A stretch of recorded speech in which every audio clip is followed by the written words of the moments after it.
வணக்கம் வேந்தரின் உச்சிவேளை பகல் செய்திகளுக்காக பிரவீணா, ராகப்பிரியா. முதலில் தலைப்புச் செய்திகள். அடுத்து ஆட்சி அமைக்கப் போவது யார்? ஆளுநர் இன்று முடிவெடுக்கலாம் என தகவல். பெங்களூரு நீதிமன்றத்தில் சரணடைய புறப்பட்டார் சசிகலா. ஜெயலலிதா நினைவிடத்தில் சபதம்.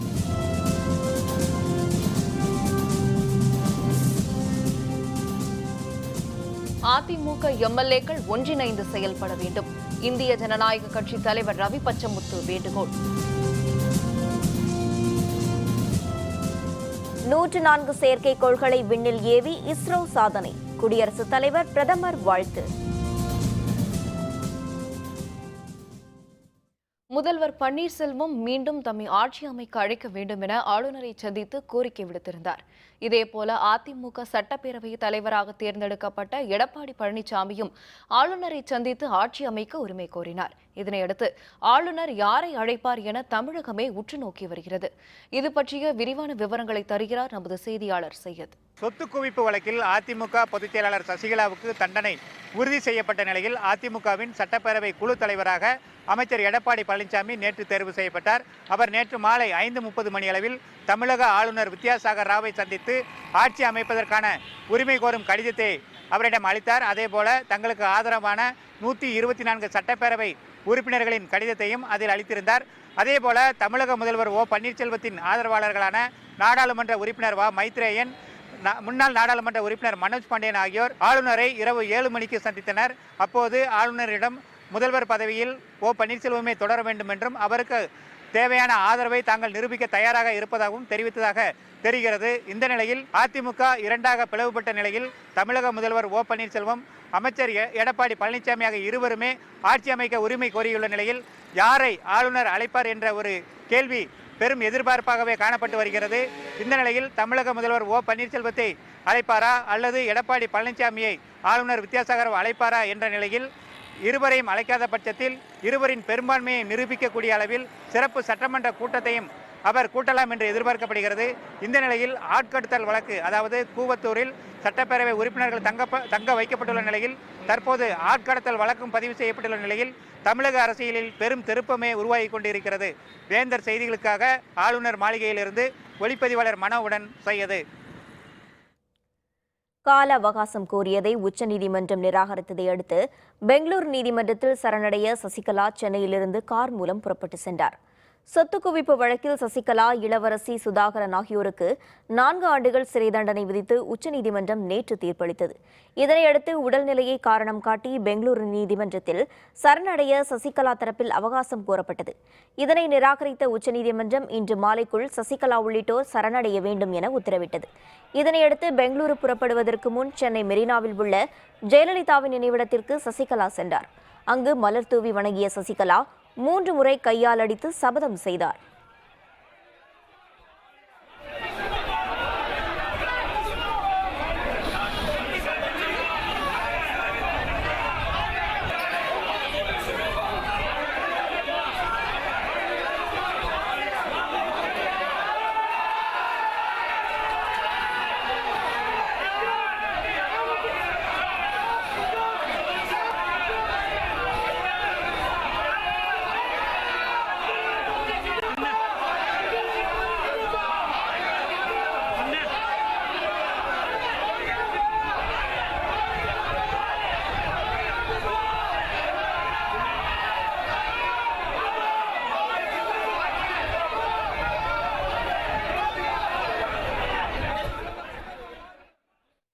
இதனைத் தொடர்ந்து கார் மூலம் பெங்களூருக்கு சசிகலா புறப்பட்டார். சொத்து குவிப்பு வழக்கில் குற்றவாளி என அறிவிக்கப்பட்ட இளவரசியும் அவருடன் சரணடைய பெங்களூருக்கு புறப்பட்டார். சென்னை ராமாபுரத்தில் உள்ள எம்ஜிஆர் இல்லத்திற்கு சென்று சசிகலா மரியாதை செலுத்தினார்.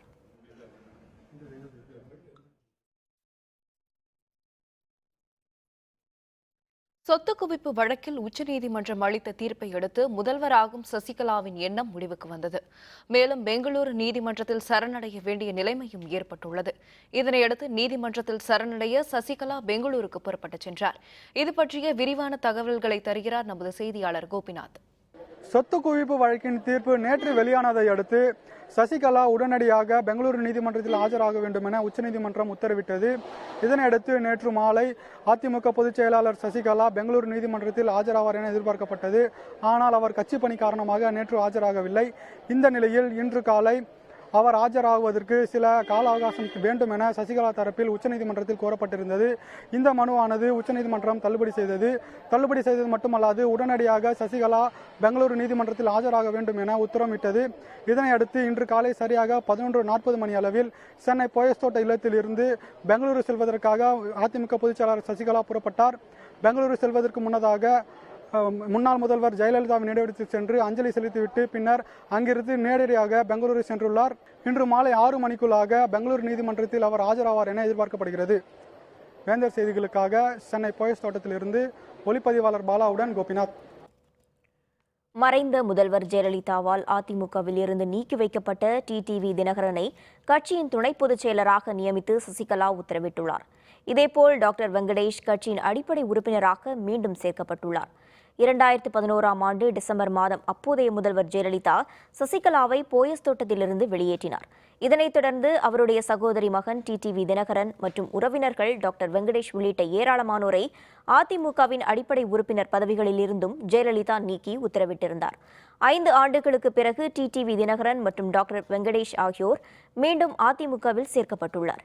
இது தொடர்பாக கட்சியின் பொதுச் செயலர் சசிகலா வெளியிட்டுள்ள அறிவிப்பில் இருவரும் தங்களது செயலுக்கு வருந்தி நேரிலும் கடிதம் மூலம் மன்னிப்பு கோரியுள்ளதாக தெரிவித்துள்ளார். தங்களை மீண்டும் கட்சியில் இணைத்துக் கொள்ள கேட்டுக் கொண்டுள்ளதாக தெரிவித்துள்ள சசிகலா, இருவரும் உறுப்பினர்களாக அதிமுகவில் இணைந்து பணியாற்ற அனுமதிக்கப்படுகின்றனர் என கூறியுள்ளார். இதேபோல சசிகலா வெளியிட்டுள்ள மற்றொரு அறிவிப்பில் அதிமுகவின் துணை பொதுச் செயலராக டிடிவி தினகரன் நியமிக்கப்பட்டுள்ளதாகவும் குறிப்பிட்டுள்ளார். தமிழகத்தில் ஆட்சி அமைக்க ஆளுநர் வித்யாசாகர் ராவ் யாரை அழைப்பார் என்ற எதிர்பார்ப்பு ஒரு வாரமாக நிலவி வருகிறது. முதல்வர் ஓ பன்னீர்செல்வத்தை ஆளுநர் இன்று அழைப்பார் என எதிர்பார்க்கப்படுகிறது. இது தொடர்பான விரிவான தகவல்களை தருகிறார் நமது செய்தியாளர் பிரகாஷ். தமிழக முதலமைச்சர் பன்னீர்செல்வம் தொடர்ச்சியாக தன்னுடைய அடுத்த கட்ட நடவடிக்கை குறித்து தன்னுடைய ஆதரவுடன் ஆலோசித்து வருகிறார்.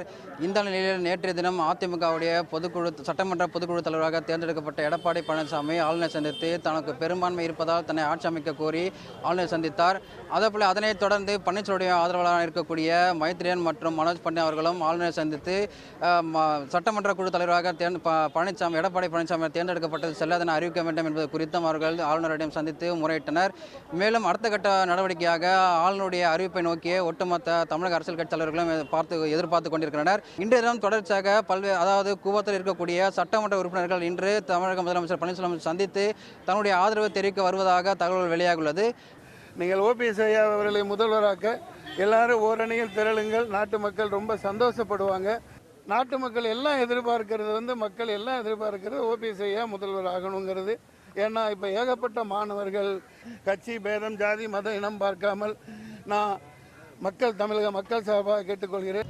மாண்புமிகு தமிழக முதல்வர் சட்டமன்றத்திலே தன்னுடைய மெஜாரிட்டியை நிரூபிக்க வேண்டுமானால் அதுக்கு தயாராக உள்ளார். கண்டிப்பாக சட்டமன்றத்திலே தன்னுடைய மெஜாரிட்டியை நிரூபிப்பார். ஒட்டுமொத்த பேருமே இந்த ஆளுநருடைய அறிவிப்பை நோக்கி அவர்களுடைய அடுத்த கட்ட நடவடிக்கை குறித்து எடுக்கப்படும் என்று அவர்கள் தகவல் வெளியாகியுள்ளது. வேந்தர் செய்திகளுக்காக பன்னீர்செல்வம் இல்லத்திலிருந்து ஒளிப்பதிவாளர் சிவாவுடன் பிரகாஷ். அதிமுக எம்எல்ஏக்களை பொதுச் செயலர் சசிகலா மற்றும் அமைச்சர் எடப்பாடி பழனிசாமி ஆகியோர் கடத்தியதாக புகாரின் பேரில் காஞ்சிபுரம் மாவட்ட காவல்துறை வழக்கு பதிவு செய்துள்ளது. மதுரை தெற்கு தொகுதி அதிமுக எம்எல்ஏ சரவணன் கடந்த சில நாட்களுக்கு முன்பு முதல்வர் ஓ பன்னீர்செல்வம் தலைமையிலான அணியில் தன்னை இணைத்துக் கொண்டார். அப்போது செய்தியாளர்களுடன் பேசிய அவர், கூவத்தூர் விடுதியில் சசிகலா தரப்பினர் அதிமுக எம்எல்ஏக்கள் ஏராளமானோரை அடைத்து வைத்திருப்பதாகவும் அவர்கள் பிடியிலிருந்து தான் மேல் வேடத்தில் தப்பி வந்ததாகவும் தெரிவித்தார். இதனைத் தொடர்ந்து மதுரை தெற்கு தொகுதி எம்எல்ஏ சரவணன் கூவத்தூர் காவல் நிலையத்தில் புகார் ஒன்று கொடுத்துள்ளார். அதிமுக பொதுச் செயலர் சசிகலா மற்றும் அமைச்சர் எடப்பாடி கே பழனிசாமி ஆகியோர் தன்னை கடத்தி கூவத்தூரில் உள்ள விடுதியில் அடைத்து வைத்ததாக தெரிவித்துள்ளனர்.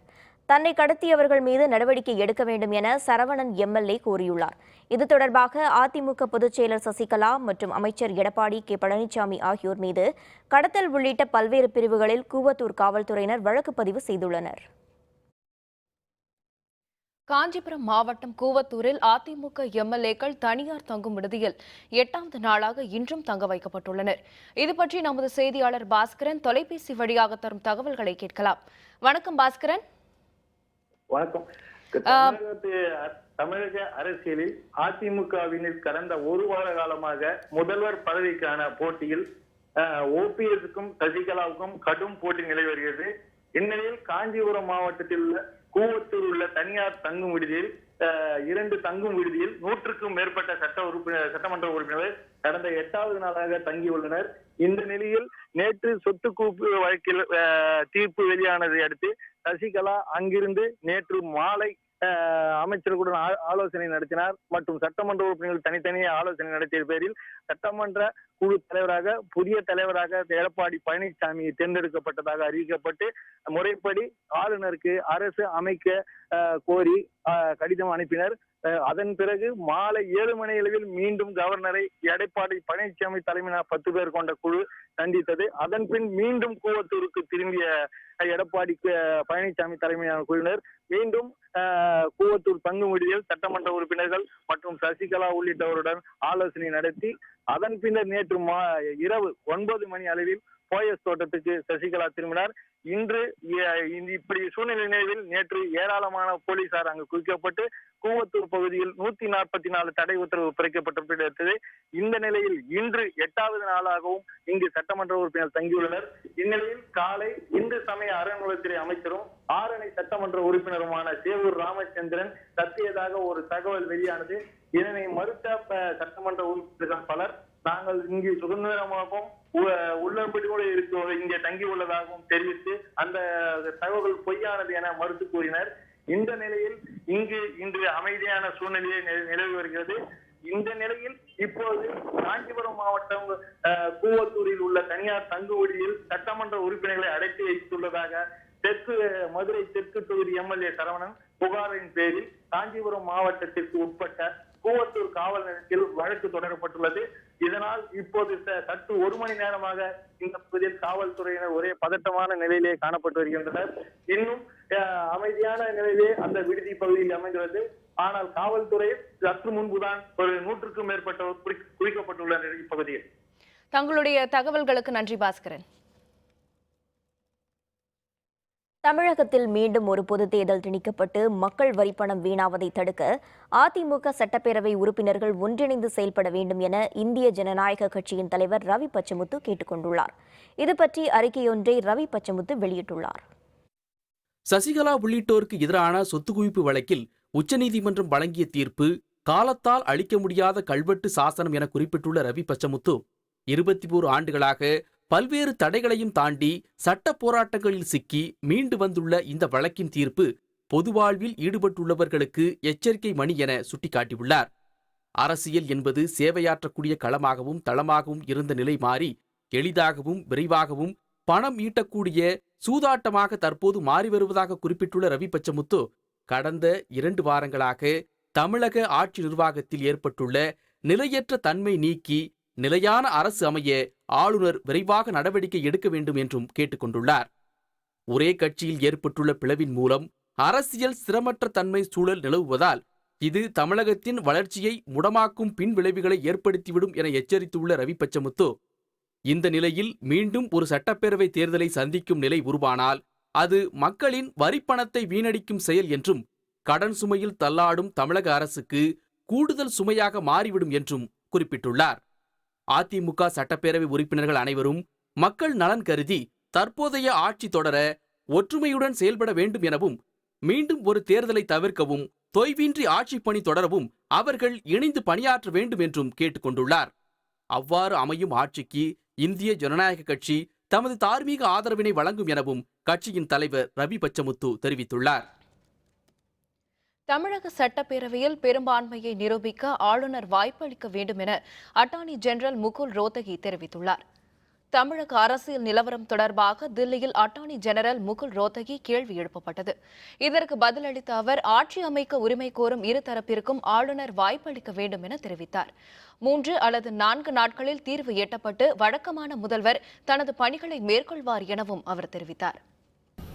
The governor has now, in his discretion, to appoint a chief minister. He can either have a composite floor test between the heads of two rival groups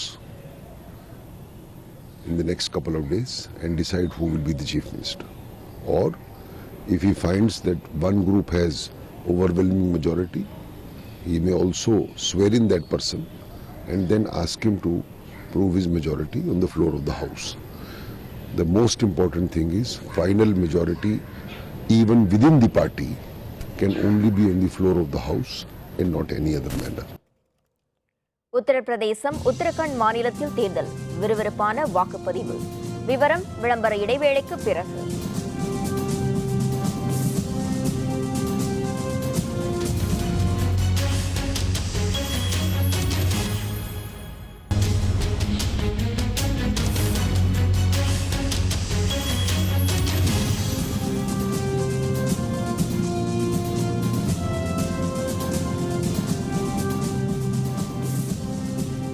செய்திகள் தொடர்கின்றன. சென்னையில் திமுக எம்எல்ஏக்கள் கூட்டம் எதுவும் நடத்தப்படவில்லை என்றும் எம்எல்ஏக்கள் யாருக்கும் அழைப்பு விடுக்கப்படவில்லை என்றும் திமுக செயல் தலைவர் மு க ஸ்டாலின் தெரிவித்துள்ளார்.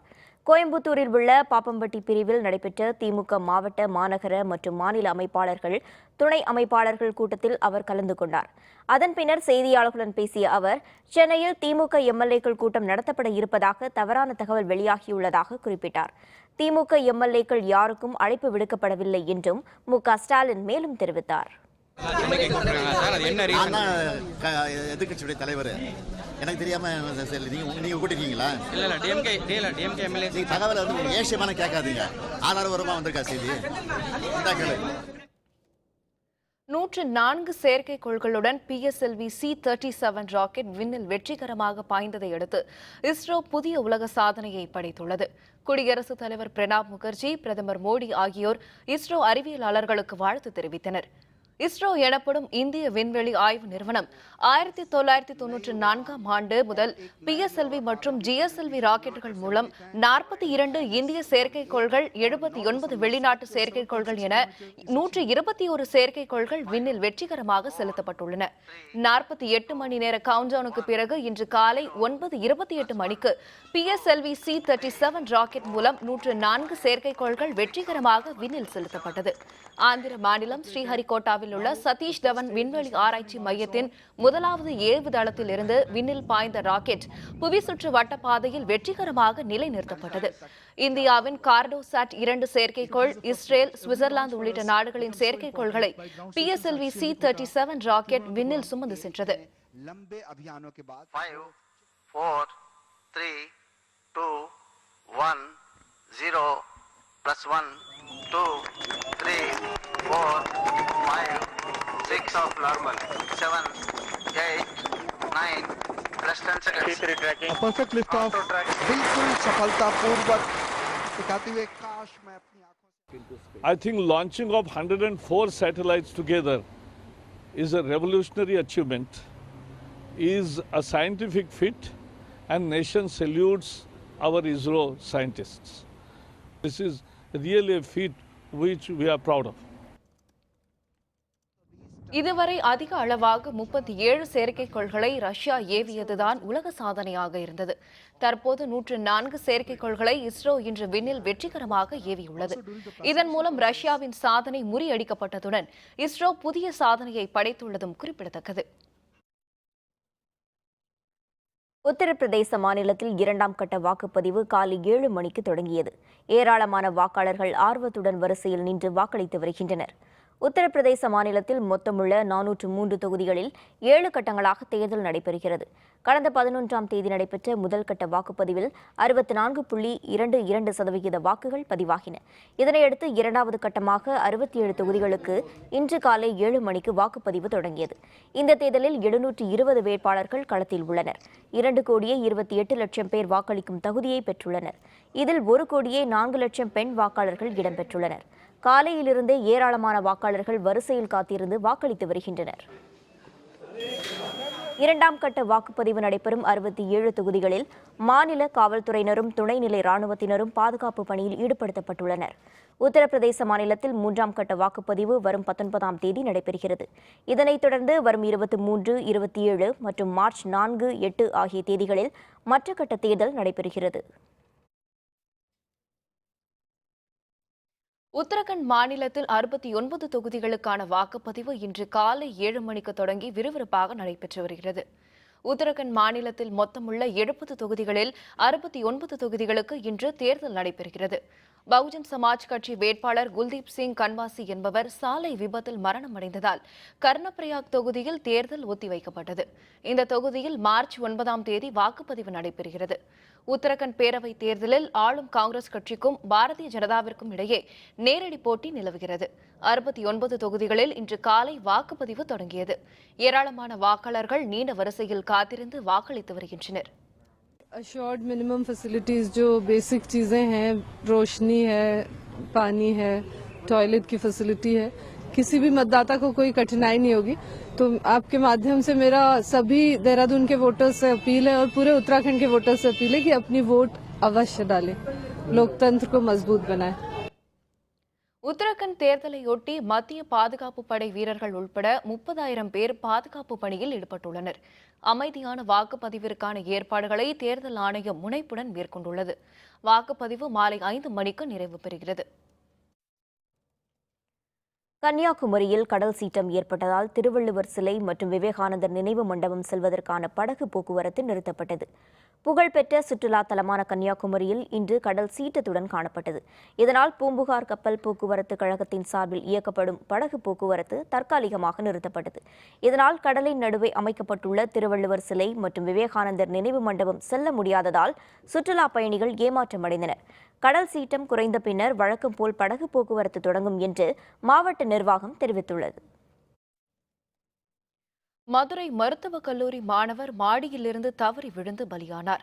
இதுகுறித்து காவல்துறையினர் விசாரணை நடத்தி வருகின்றனர். கேரள மாநிலம் கொல்லம் பகுதியைச் சேர்ந்த முகமது ஷா என்பவர் மதுரை மருத்துவக் கல்லூரியில் 2ஆம் ஆண்டு மருத்துவம் படித்து வந்தார். நேற்று இரவு கல்லூரி விடுதியின் மொட்டை மாடியில் முகமது ஷா செல்போனில் பேசிக் கொண்டிருந்தார். விடிந்த பிறகும் அவர் அறைக்கு வராததால் நண்பர்கள் தேட ஆரம்பித்தனர். விடுதியின் பின்புறம் அவர் இறந்து கிடந்ததை பார்த்த அவர்கள் மதுரை தல்லாக்குளம் காவல்துறையினருக்கு தகவல் தெரிவித்தனர். மொட்டை மாடியில் இருந்து மாணவர் தவறி விழுந்தாரா அல்லது தற்கொலை செய்து கொண்டாரா என்பது குறித்து காவல்துறையினர் விசாரணை நடத்தி வருகின்றனர்.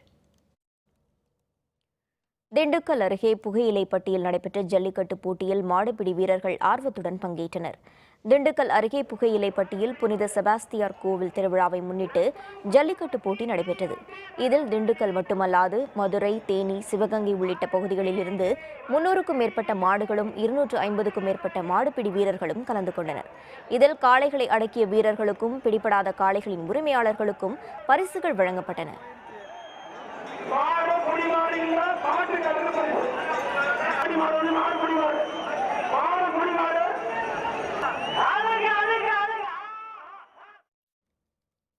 ஆஸ்திரேலியாவுக்கு எதிரான டெஸ்ட் தொடர் இந்திய அணி வீரர்கள் அறிவிப்பு.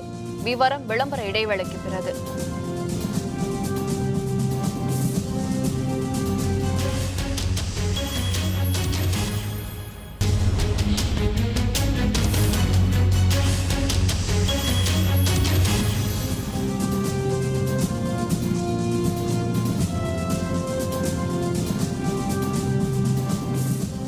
செய்திகள் தொடர்கின்றன. இனி அயலக செய்திகள்.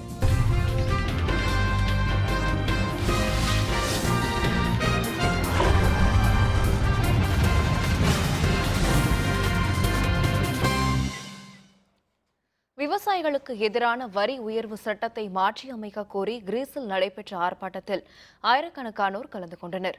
ஏத்தன்ஸ் நகரின் மையப்பகுதியில் உள்ள வதீஸ் சதுக்கத்தில் திரண்ட விவசாயிகள் மீதான வரியை கிரீஸ் அரசு உயர்த்தியதற்கு கண்டனம் தெரிவித்து முழக்கங்களை எழுப்பினர். அவர்களுக்கு ஆதரவாக தொழில்துறையைச் சேர்ந்த நிர்வாகிகளும் ஆர்ப்பாட்டத்தில் கலந்து கொண்டனர். விவசாயிகள் மீதான கூடுதல் வரி விதிப்பு சட்டத்திற்கு அவர்கள் கண்டனம் தெரிவித்தனர். இந்த வரி உயர்வால் நடுத்தர மற்றும் ஏழை மக்களும் கடுமையாக பாதிக்கப்படுவார்கள் என ஆர்ப்பாட்டத்தில் கலந்து கொண்டவர்கள் முழக்கமிட்டனர். வரி உயர்வு சட்டத்தை திரும்பப் பெறும் வரையில் தங்கள் போராட்டம் தொடரும் என தெரிவித்த விவசாயிகள் விவசாயிகள் விரைவில் நடைபெறவுள்ள முத்தரப்பு பேச்சுவார்த்தையில் வரி உயர்வை திரும்பப் பெறுவதற்கான அறிவிப்பை கிரீஸ் அரசு வெளியிட வேண்டும் என வலியுறுத்தினர்.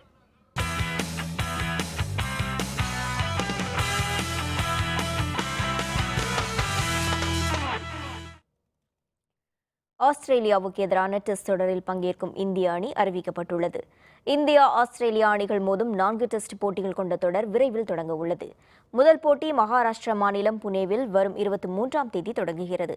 இரண்டாவது போட்டி பெங்களூருவில் மார்ச் 4ஆம் தேதி தொடங்குகிறது.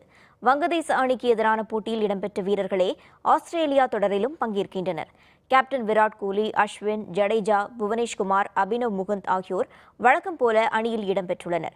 இவர்களை தவிர கருண் நாயர், ஹர்திக் பாண்டியா, புஜாரா, ரஹானே, இஷாந்த் சர்மா, முரளி விஜய், ஜெயந்த் யாதவ், உமேஷ் யாதவ், குல்தீப் யாதவ் உள்ளிட்ட வீரர்களும் மீண்டும் அணியில் இடம் பிடித்துள்ளனர். மீண்டும் தலைப்புச் செய்திகள். அடுத்து ஆட்சி அமைக்கப் போவது யார்? ஆளுநர் இன்று முடிவெடுக்கலாம் என தகவல். பெங்களூரு நீதிமன்றத்தில் சரணடைய புறப்பட்டார் சசிகலா. ஜெயலலிதா நினைவிடத்தில் சபதம்.